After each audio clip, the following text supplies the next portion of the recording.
stay, because The View is live. No more.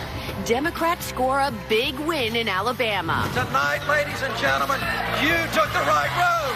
Will Roy Moore ride off into the sunset? And was this a vote for Doug Jones or against President Trump? Plus, Vice President Joe Biden is live on The View. He's opening up about the promise he made to his son Beau before his tragic death. How he's handling President Trump's America, and if he'll run against him in 2020. The House of Hot Topics is in session with Whoopi, Sarah Haynes, Joy Behar, Sunny Hostin, and Meghan McCain. Now, let's get things started.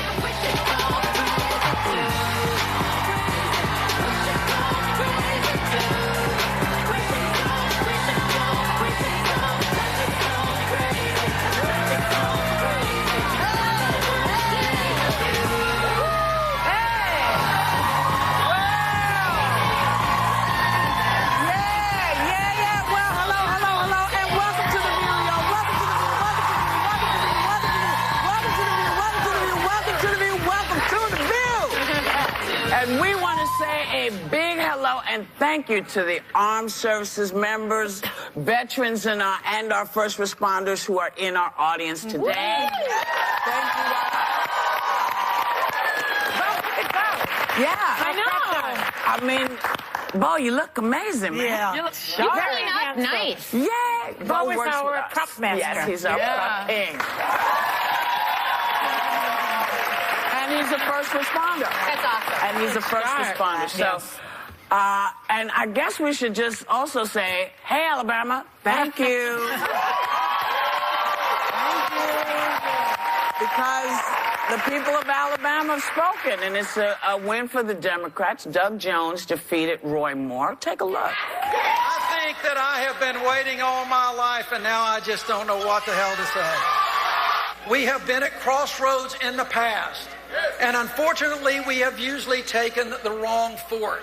Tonight, ladies and gentlemen, you took the right road. And the vote is this close, it is not. The problem with this campaign is we've been painted in an unfavorable and unfaithful light. Moore was the candidate backed by the White House, so was this a message to the White House? Was it a message to, speaking of messages, was it a message to Bannon? Was there, what happened last night? What do you think? I loved your tweet, by the way. Megan tweets last night, suck it, Bannon. Suck it, and I was like, Bannon. oh, yeah. And to the point, Megan. We have one more Christmas show, and I want to get T-shirts made tonight that just say "Suck it, Bannon" for all of us to wear on TV, because he espouses himself as the kingmaker right now. That he got Trump elected into office. Sounds like a Game of Thrones reference. I'm the first person to say, by the way, we've discussed on the show, I didn't see this one coming at all. He won by a very small margin. A win is a win is a win. But I will say that Bannon is now neutered. This shows that he is no longer the kingmaker. That if you choose, and saying the White House backed him, Trump originally backed Luther Strange, who was a much more mainstream Republican candidate. If you go with these populists in this way, who have these obviously, incendiary backgrounds, to put it as nicely as possible, it shows that there actually is a moral compass, and there is a point where voters, even in Alabama, will get to and say no. We'll say no to the child molester. But I got to tell you, what was it? 97% of black women came out. 98%. 98% of black women. Yet again. Wow. Black women are saving the country. Yet again. I mean, this is the second time. Yes, it is. On Twitter, it was hilarious, because if you read the hashtag, it was black women coming out of everywhere going, "You're welcome. We saved you all again." Yeah. And it was like, I was dying. It's significant because we often talk about this unheard population of the rural white voters, and how do you get that vote? And now I think the conversation needs to change. How do you support the black female vote? How do you get that support black girl magic? How do you support that? And also, what I was shocked at, I was talking to my friend Sally, who is from Alabama. Why did an overwhelming amount of white, educated women vote for Roy Moore? Can I tell you something, what I think actually happened? What happened? What I think happened was they saw the piece that we showed the other day by the gentleman whose video we showed when he was talking to the people. Oh, okay. Mathis? What's his name? Mathis? Are you talking about the pollster? Yeah. Yeah. Doug? The pollster. Sure. The pollster that we showed. Yeah. Franklin. Luntz. Oh my God. Frank Luntz. Okay. Yes, sorry. Right. I think people watched that, and then the next day, I think they watched Roy Moore's wife and her sort of little performance. And when the husband said, what are you going to say? I'm going to vote for Roy Moore. Those women went in there and said, not. You think so? And when it, yes, I think they didn't do it. Yeah. I think people said they were going to do it. I think a lot of people said we're going to do it, and a lot of people decided they didn't want to do it because that's not how anybody wants to be shown. They don't, in the old days when you'd see, George Wallace talking about his time in Alabama and talking about people, that sound when she says, our lawyer is a Jew, that visual is horrible. It's uncomfortable. They didn't want to see that. They didn't want to see themselves that way again. Well, happy women did vote for him. Yes. Wait, last final thing. Oh, wait. Okay. It is time for a very special All I Want for Christmas is View. The gorgeous Sanderling Resort in Duck, North Carolina honors America's brave with their annual Heroes Welcome program, which offers discounted rates and perks for active duty and retired military, first responders, medical personnel, and educators. So in honor of the veterans and first responders right here in our audience today, Sanderling Resort is giving everyone a 3-night trip for 2 at Sanderling Resort, valued at $1,000.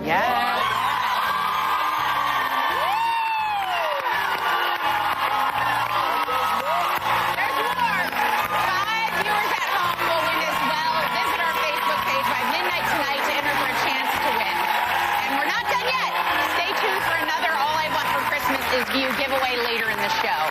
So there will be one thing that I feel I should take a second to do because you were all so dishonored by someone in the administration, and I just want to give you the opportunity to tell everyone who the newest person to lose a gig is. Well, Omarosa has retired. And I just want to say that last time when she was on the show, she said to me, I hope you find joy in your life. Well, today I have found it. And on that note, we'll be right back.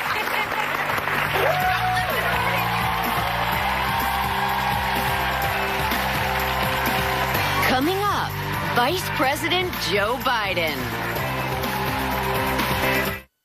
This week of you. It's Christmas! I love Christmas. Don't you love Christmas? Yeah, Joy, because we're hanging with Star Wars Gwendolyn Christie and Nick Jonas. Plus, we've got a holiday treat that'll make you stand up and sing. Baby, please come home. It's a very merry view. This week on ABC.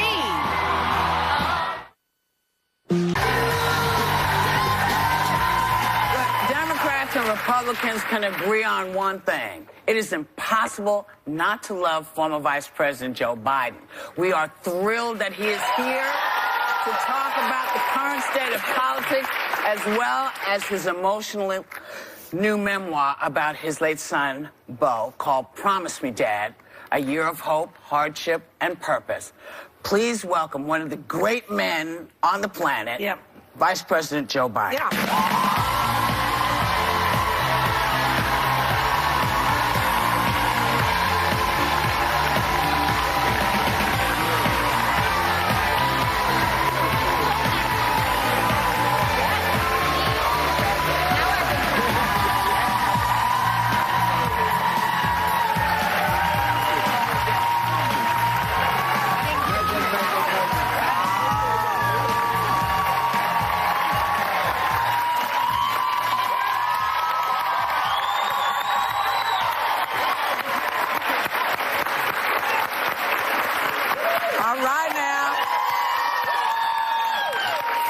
Proudest thing my son ever did was wear that uniform. Yes.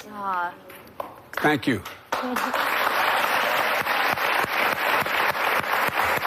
So, JB.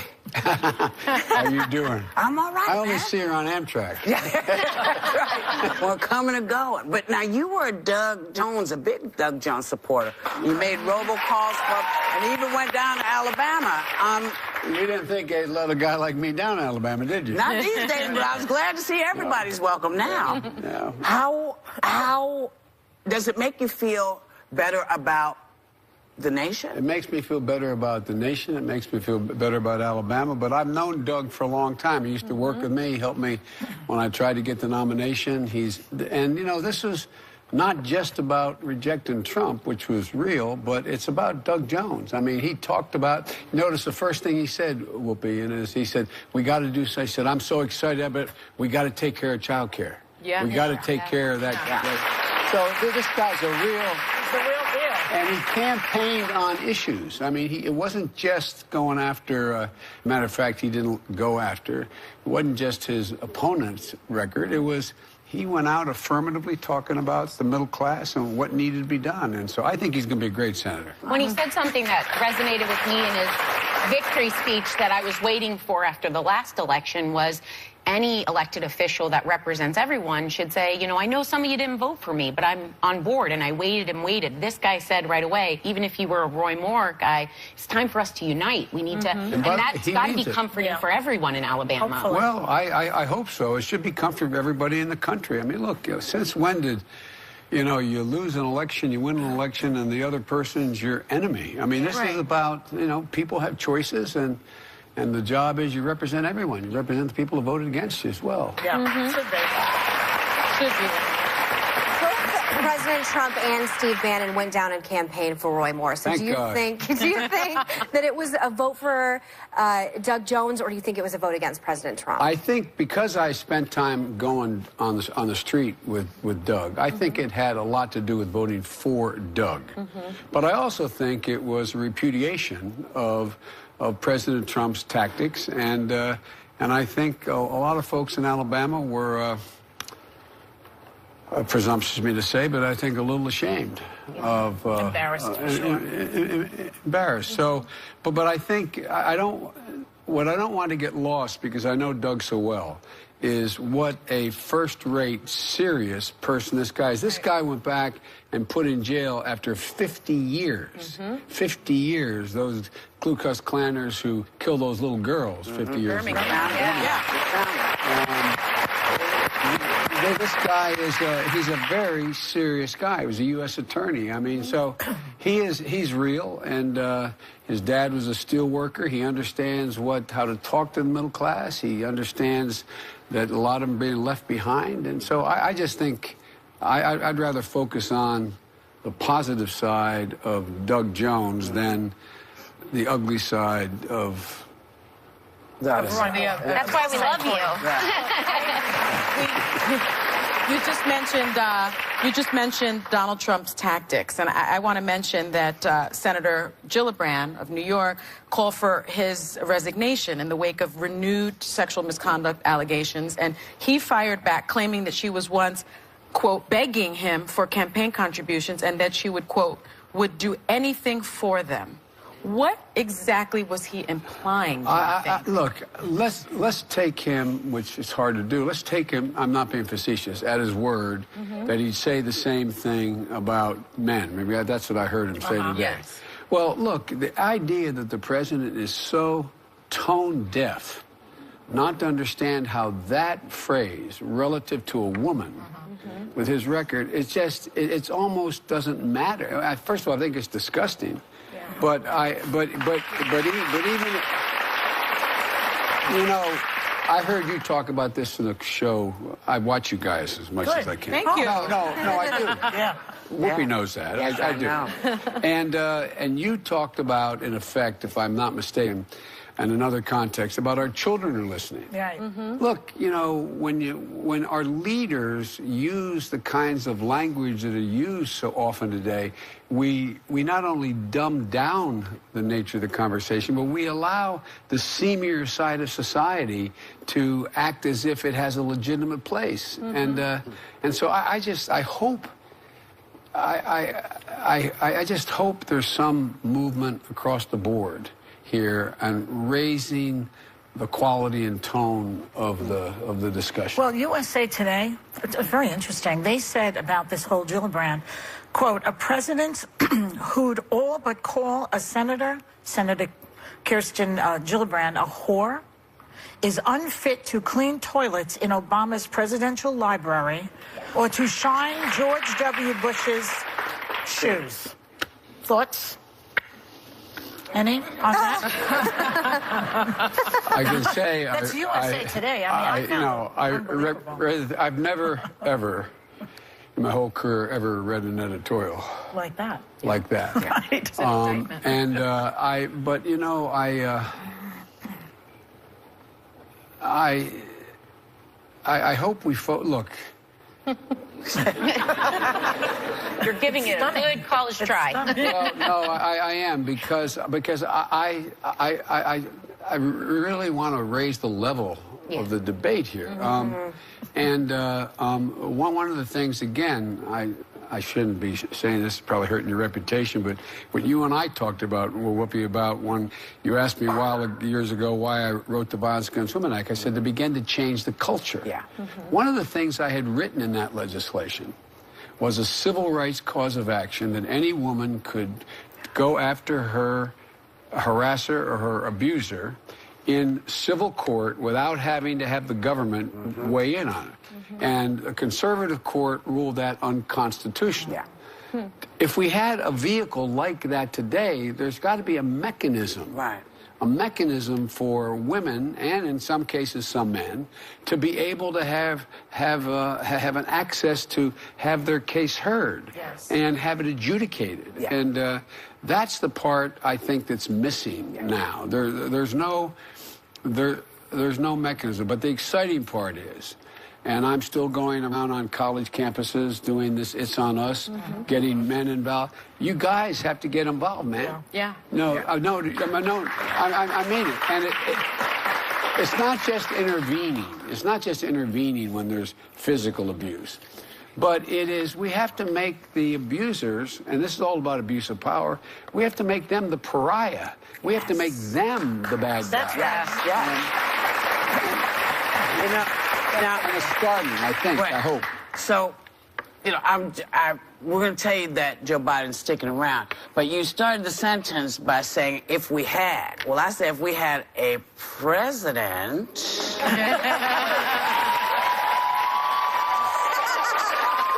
We'll be right back.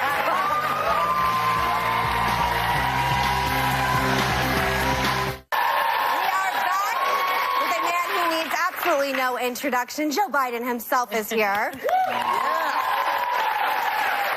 All right. This is the hard part. Bear with me, okay? I couldn't get through your book. I tried.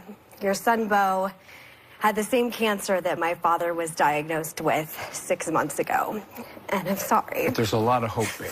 I think about Beau almost every day. And I was told, I'm sorry, that this doesn't get easier, but that you cultivate the tools to work with this and live with this. I know you and your family have been through tragedy that I couldn't conceive of. Well, look, what would you tell people? It's not about me. It's about everyone with cancer. No, it is about everyone. But look, one of the things that gave Beau courage, my word, was John. Your dad, you may remember when you were a little kid, your dad took care of my Beau. Your dad, when he was a mill aide, worked with me, became friends with Beau. And Beau talked about your dad's courage, not about illness, but about his courage.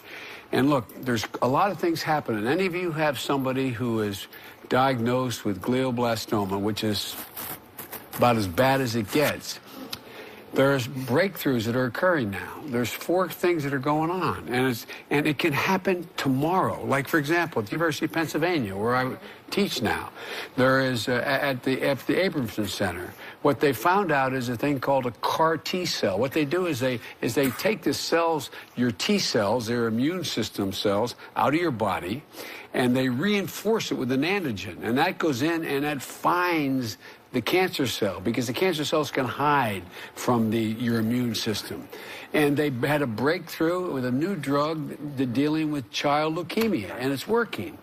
There's other things called, they have what they did with Bo is starting to happen now. They're using this CAR T cell, and they're using they inject a virus, and it generates into the cancer. So there's hope. And so there is hope.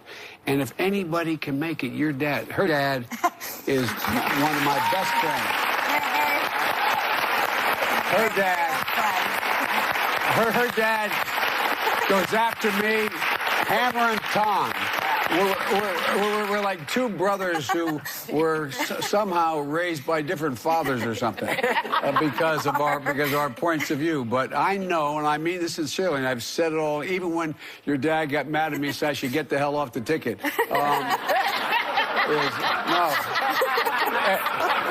And remember what I said about your dad? I said, I know, and I mean this sincerely, I know if I picked up the phone tonight and called John McCain and said, John, I'm at 2nd and Vine in Oshkosh, and I need your help, come. He'd get on a plane and come, and I would for him too. And this is the guy. But look, the thing that I found was, and Bo insisted on, your dad's going to insist on, is you've got to maintain hope. There's hope. Hope is, you have to have hope. And so every day Bo would say, and if you, I don't suggest you read the book, but the book, Bo would say, let's make a deal. We are not going to talk about percentages, Dad. Right. We're not. He got us in the room after the diagnosis. When the doctor, who is one of the guys you had your dad talk to, and he called the second that they found out. They called you and Joe. And so what happened was, there's a Dr. Young at MD Anderson, one of the great cancer hospitals. Her dad's at a great hospital as well, but he is he's a neuro-oncologist. And so Bo got this devastating diagnosis like your dad. We were in his room. It was after the operation. The tumor was taken out. We were about to go home, and we sat there, and Bo said, no percentages. And he looked at Doc. I said, Dr. Young, what should Bo do now? He said he was going to run for governor. He said, go home and run for governor. Go home and run for governor. So we got to just keep moving like this is going to happen. It's going to happen. That's why I set up this foundation after we did the moonshot. Because I swear, guys, we are going to beat this damn disease. We really are. I'm sorry, I took your seat. That seat is a blessing. It's been over 2 years since Bo passed. How are you and Jill doing? Well, it's, it just takes a long time. Our prayer was the same one that Megan's going to have and her dad, that the science will outrun the disease. And it's getting closer and closer. But, Bo was my soul. And his brother and he were, you're bad influence on him. His brother Hunter they were joined at the hip. They're a year and a day apart. They did, when Hunt got up and did Bo's eulogy, and my daughter Ashley, I was blown away by the grace they had. And he started off and he said, when the accident occurred, right after I got elected, my wife and daughter were struck by, and my 2 kids, a tractor trailer broadside and killed my wife and killed my daughter. And my 2 boys are really badly injured. And Hunt started off his eulogy for his brother, and he said, we were in the hospital bed. I had a severe skull fracture. Bo had most bones in his body broken in the same room. And he said he'd lean over to me. And here, Bo, this is God's truth. I've witnessed that I was there. Doctors were there. He was almost 4. Hunt was almost 3. And you look over, he said, Hunt, look at me. Look at me, Hunt. I love you. I love you. Hunt, hold my hand. Hold my hand.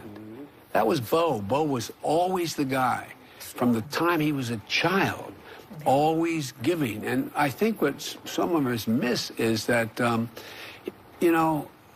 Whoopi, I got to the point where when they were about 12 and 13, I found myself, my God, for real, looking up to them. like their character. I mean, they're the ones that helped raise me. So Bo is missing, but we've all decided to not talk about the loss as much as the inspiration he was to all of us. Yeah. Right. And you know, I'm going too long. I apologize. No.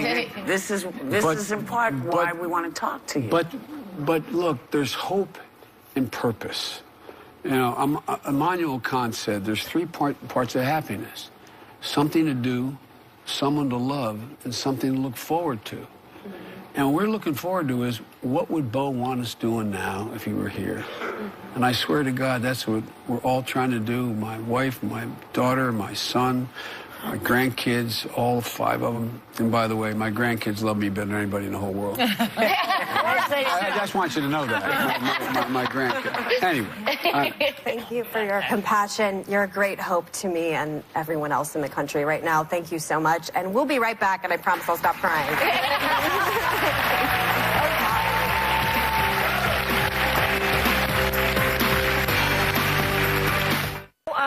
Mr. Vice President, I'm very respectful to you. Yeah, I feel like calling you Joe, though. Call me Joe. What All right. the hell? So, Sarah Palin called me Joe. Did she really? She could see you from her house when she saw me. Both your sons, Hunter and Bo, wanted you to run for the presidency in the last election. And you have said that if Bo hadn't gotten sick, you would have. Do you regret not running? No, I don't. It was the right thing to do for me and for my family. And look, Bo wanted me to run, and Hunt and Ashley, they all did. And when Bo passed, Hunt called a family meeting and said, look, we Bidens always do better under pressure. Why don't we use this as a way to rally and stick together and fight through this? And so about August, I said, okay, I'll go look at it. I'll look at it. And I went out to go to the mayor of Denver, who's a great friend and a supporter, wanted me to run. He's still there. And I landed at Buckley Air Force Base, a military base. And I got off the plane. To make a long story not quite so long, there was a whole group of military guys and women at a rope line. I ran over to shake hands, tell them how much I appreciated them. And all of us, and thought I was doing fine. And one guy from the back yelled, Major Bo Biden, sir. Great American, sir. Serving them in Iraq, sir. Bronze Star. We'd follow him anywhere, sir. And all of a sudden, I felt like it's like someone hit me with a baseball bat. And first thing I do is jump in the limo and get going. And I realized no one should ever ask for your support as president unless they can give you their whole heart, their whole soul, all their attention. And I knew I couldn't do that. And so I don't regret the decision. I regret the outcome. I did 83. I did 83 major campaign events for Hillary. Anyway, but for 72,000 votes. Anyway. Okay. Well, I don't want to get ahead of things because we're clearly not going to take that as the final answer. So we'll talk 2020. You said that you weren't going to close the door on running.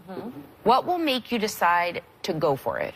Well, look, I'm too much a respecter of fate in my life. I have no intention now. I've done nothing at all to put together any kind of operation to run. And as I said, as most of you guys know, no one ever doubts I mean what I say. The problem is I sometimes say all that I mean. And if I were offered the nomination by the Lord Almighty right now today, I would say no, because we're not ready. The family's not ready to do this. If in a year from now, if we're ready and no one has moved in that I think can do it, then I may very well do it. But I'm being as honest as I can. You're in the moment. This is. I would vote for you today. Even Megan, I think, would vote for you. Okay. So, if you decide not to run, do you see anybody on the horizon who we should be looking at, or can you just do it? I'd run next to you, not run with you. Next to you. I'm in. I'll be her vice president. Who's on the ticket? I mean, who is on the ticket? Look, what I remind people of is 18 months before Bill Clinton won, No one knew about Bill Clinton. Okay. 18 months, with the exception of a single speech that Barack made, no one knew Barack. Yeah. So there's a lot of really talented people, governors and senators in our party, and so we'll see. We'll see. Look, I'm not trying to be falsely humble. I think I'm qualified to be president. I think the things that are out there are in my wheelhouse. Yeah. Foreign policy, bringing people together. I think people are looking for some. Anyway, so Do you think a woman should run? Well, I don't think a woman should not run. Yeah. I think there, and by the way, there are a number of qualified women out there. I campaigned like the devil for the new senator from California when she was running. She is first rate. Kamala Harris. Can I ask you a question? And it's a question that I'm curious about. Why has there never been a blended ticket? Why haven't we ever been able to have a Republican and a Democrat run to take care of the country? Is this? Am I crazy? No. I don't think you're crazy. The reason why it's not in the cards right now. Oh well, not now. No, or for a while is there. You know, there's reason why in the past why you become a Democrat or Republican, what you believe. And so, for example, a blended ticket doesn't work if they don't both agree on the need for health care or for a tax cut that helps corporations. I mean, the flip side of it. Yeah. So that's the reason. But there's a number of people who are really totally qualified, and if you notice, that's what we tried to do. Who we brought into our administration. Yes. You know, guys like Bill Cohen. Anyway, so Yeah, it's not practical, really. I don't know. It wouldn't work. They'd be fighting with each other. Joe Biden is sticking around, and we'll be right back.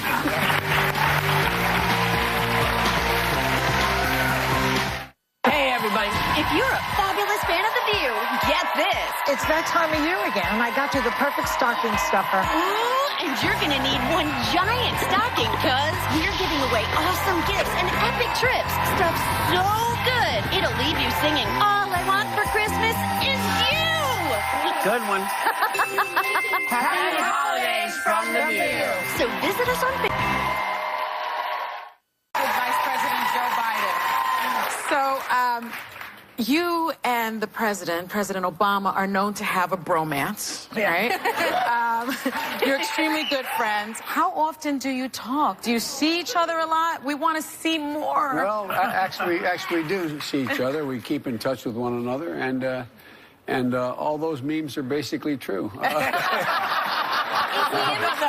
Is he in your phone as like Prez or like Barry? do you have like a nickname? I'm not going there. I'm not going. I just want to make it clear. He did the first friendship bracelet. Only kidding.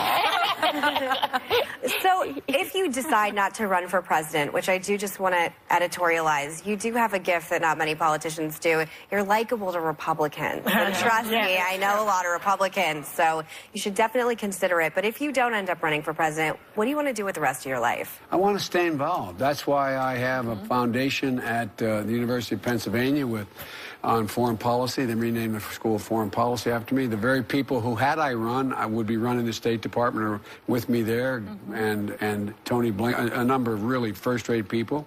University of Delaware set up the Biden Foundation there that it relates to all domestic policy. They gave me $2.5 million worth of staff to come there, and I'm keeping the cancer effort going. So, you know, Bo's promised me, Dad. The promise was, Dad, promise me you will stay engaged. His comment to me at dinner was, Dad, I know no one loves me more than you, but I'm going to be all right no matter what happens, Dad. Promise me you will. And what he meant by that was, and I knew, he wanted me to stay engaged in the things that have animated my life, my whole life. And we need you to stay engaged. Well, you know, I think, and we need you guys to keep it going. For real. Look, we're better positioned than any country in the world to own the 21st century. Yes, we are. To own the 21st century. And we lead by not the example of our power, but the power of our example. That's who we are.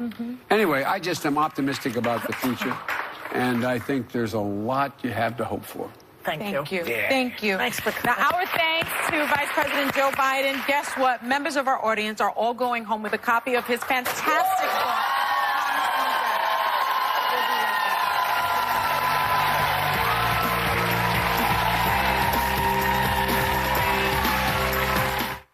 star Gwendolyn Christie. Plus, red-hot designer to the stars Christian Siriano unveils his dresses to dream about for your holiday wish list.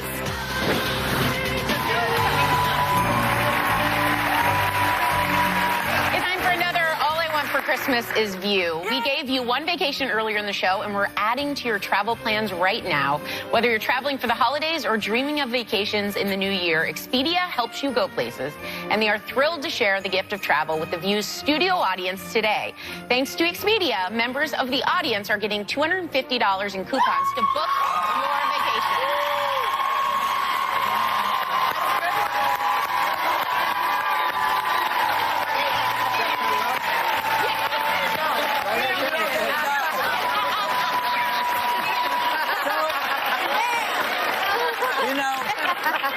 This family,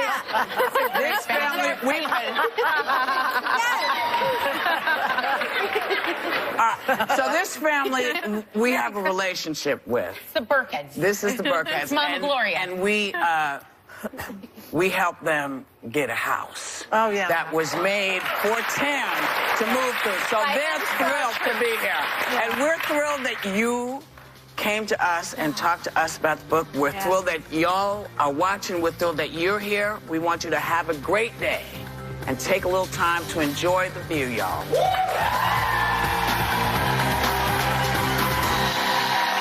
At Walnut Creek, we offer a nursing center, secure